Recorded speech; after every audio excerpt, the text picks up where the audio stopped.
Hi friends, welcome to my channel, and in today's video let us understand what is SKU, which is also called as stock keeping unit.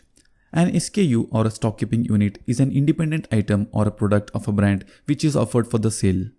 Let us understand this with one simple example. Let us consider that Head and Shoulder shampoo is offered in 200 ml, 150 ml and 5 ml sachet. Here each variant is an SKU, that is 200 ml is one SKU, 150 ml is second SKU and 5 ml sachet is the third SKU. So now let us consider that these above packs are made available in 3 colors each, that is 200 ml is available in 3 colors, 150 ml in 3 colors and 5 ml sachet in 3 colors. So now the total number of SKUs will be 3 into 3, that is 9 SKUs. Let us consider another one simple example.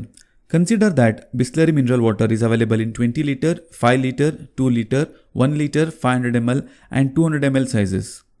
So here the Bisleri water is offering the products in 6 SKUs. All the SKUs of the product in a product line make the depth of the product line.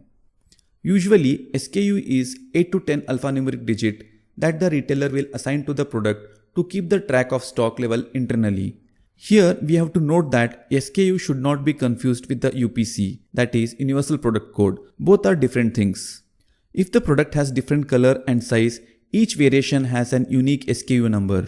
Here we can see that what is an stock keeping unit and what is a Universal Product Code number. Each has 3 characters, which are SKU is unique for each retailer. Second point is SKU is alphanumeric in nature.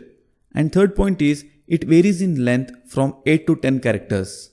Now coming to Universal Product Code, UPC is consistent across all the retailers. It is only numeric in nature and it is always a 12-digit code.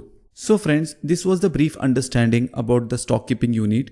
Friends, if you have found this video useful, then please hit the like button and please subscribe to my channel to get such more updates in the future. Thanks for watching.